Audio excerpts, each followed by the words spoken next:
Je vais me servir un petit peu d'eau, hein, histoire d'avoir une élocution totalement parfaite. Ça fait du bien, par où ça passe. Salut à tous, c'est Vince, et aujourd'hui on se retrouve dans une nouvelle vidéo, et plus précisément une nouvelle vidéo de ma série d'actualités, où j'analyse chaque semaine les actualités du monde de la photo et de la vidéo, ce qui se passe sur internet, ce qui se passe dans les revues spécialisées, ce qui se passe autour de moi, ce que je découvre, les innovations, tout ça, je vous les commente, critique, analyse en direct chaque semaine avec vous.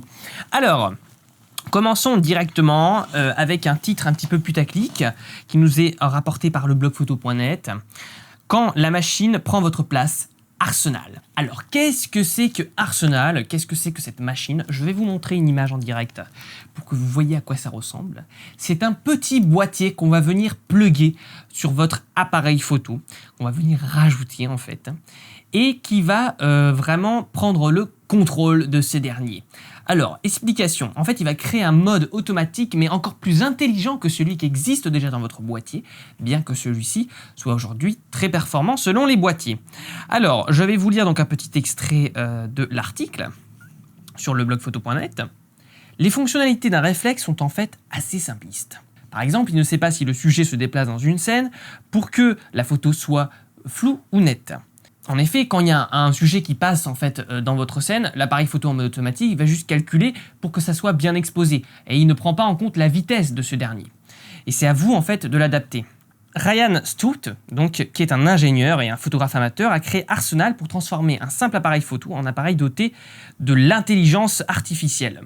Voilà, un grand mot encore une fois. Grâce à cette intelligence, un réflexe pourra lire 18 facteurs différents dans son environnement, pourra choisir les meilleurs paramètres d'exposition, les meilleurs paramètres d'ouverture, suivant votre objectif et suivant ses propres capacités. Voilà, il sera relié en fait à une banque de données. Vraiment, par exemple, si votre objectif est meilleur à f8, eh bien, il vous conseillera d'activer le f8.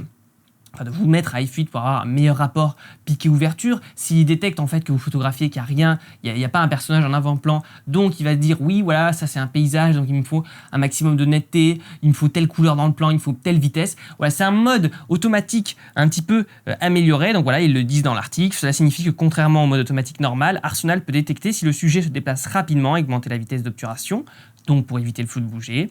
Il peut également détecter les vibrations du trépied, du vent et trouver l'hyperfocale. Ça c'est intéressant parce que l'hyperfocale c'est chiant à calculer. Ainsi que d'autres caractéristiques techniques venant de l'appareil photo, telles que la taille du capteur, sa dynamique, la stabilisation de l'image et la diffraction de l'optique qui est utilisée. Donc voilà, il va vraiment faire une équation entre tout ce qui compose bien votre appareil photo, votre matériel, pour en exploiter le plein potentiel. Donc ça peut être intéressant. Ça, je suis pour, en fait. Donc, je dis oui à ce projet, car voilà, en fait, ça va vous éviter de connaître par cœur tous les différentes petites règles. Voilà, il faut être absolument à f8. En tout cas, est-ce que votre objectif est meilleur à f8? Voilà, donc connaître toutes les propriétés optiques par cœur des objectifs, connaître toutes les propriétés du capteur, les ISO natifs, etc. Donc, si ce boîtier pilote, pourquoi pas. Mais après, je suis toujours réfractaire aux automatismes. Et pour progresser, il faut vraiment s'en délaisser de ces automatismes.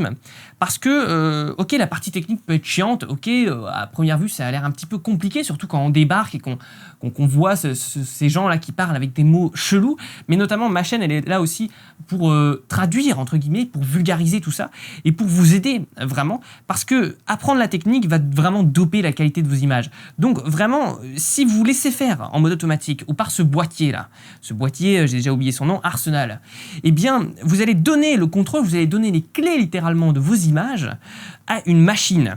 Et ce qu'elle considère bon, la machine, par rapport à sa base de données, c'est-à-dire ce qu'elle considère ok, c'est-à-dire ah ben là le sujet doit être honnête alors qu'il bouge, puisqu'on peut reprendre cet exemple. Ça se trouve, vous voulez montrer que la voiture, il y a un effet filé parce qu'elle est tellement rapide que vous n'arrivez même pas à la capter avec vos yeux. Et donc ça ne pourra pas être transcrit puisque la machine, elle, voilà, c'est comme ce qui est déjà intégré dans votre boîtier en mode automatique. Alors non, il faut que ça soit exposé, il faut que ça corresponde à du gris 18%, tout ça.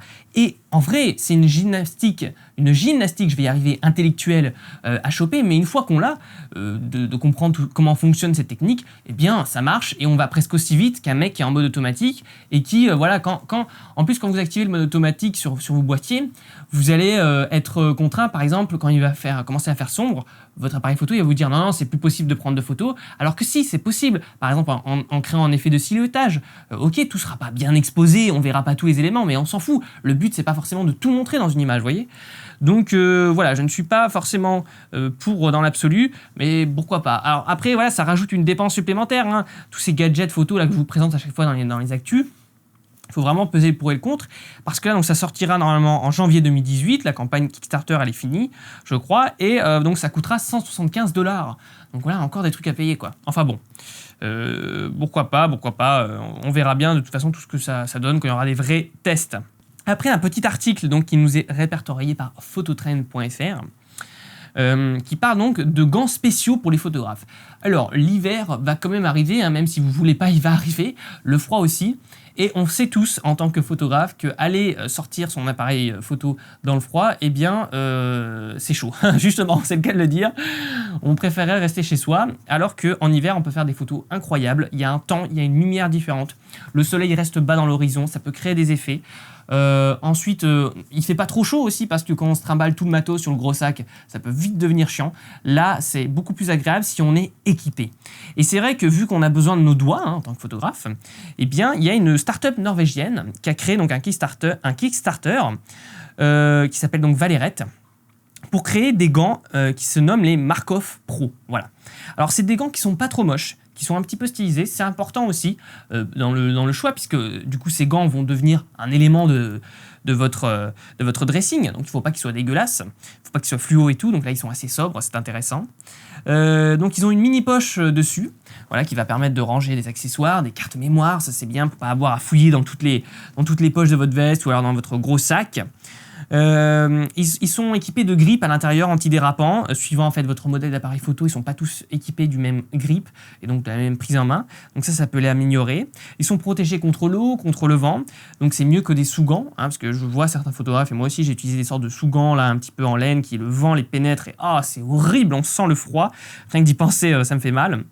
On peut aussi bien sûr libérer le pouce et l'index à tout moment avec une sorte de petit aimant là qui vient se coller pour pouvoir, si on veut toucher genre la petite molette crantée, un truc un peu plus précis. Voilà. Donc ça sera vendu pour environ 80 €. Alors bon, bien sûr, là j'ai juste fait un résumé très rapide. Allez voir vraiment l'article complet et mieux détaillé sur le site phototrend.fr. Je vous mettrai bien sûr le lien dans la description. Ça peut être intéressant parce que souvent, quand il commence à faire froid, tout le monde se pose la question, voilà, quel gant je vais acheter encore? On part à Decathlon, on part dans les différents magasins, ça c'est trop cher, ça marchera pas, ça c'est pas beau, etc. Là, il y a vraiment des gens qui ont essayé de créer le gant parfait pour les photographes. Donc voilà, ça peut être intéressant, pourquoi pas. Et puis dernier article de Phototrend qui donc parle c'est intéressant, c'est le top 10 des chansons sur la photo. Voilà, c'était un petit peu un bonus un petit peu marrant. Je suis désolé, cette semaine j'ai eu un peu moins de temps, du coup cette vidéo sera un peu plus rapide. Je m'en excuse. En tout cas, on va pas déroger à la tradition. Citation de la semaine de Timothy Allen. Il doit avoir une bonne haleine. Hilarant. Ça peut être un piège pour un photographe de penser que ses meilleures photos sont celles qui étaient les plus difficiles à obtenir. Méditez là-dessus parce que c'est on ne peut plus vrai. Voilà, j'espère que cette vidéo vous aura plu. N'oubliez pas que, avant de partir, que vous pouvez télécharger gratuitement mon livre « Comment devenir un meilleur photographe » en PDF dans la description, où je donne plein d'astuces pour s'améliorer dans la photo. Et puis nous, on se retrouve très vite pour de prochaines aventures. Salut à tous!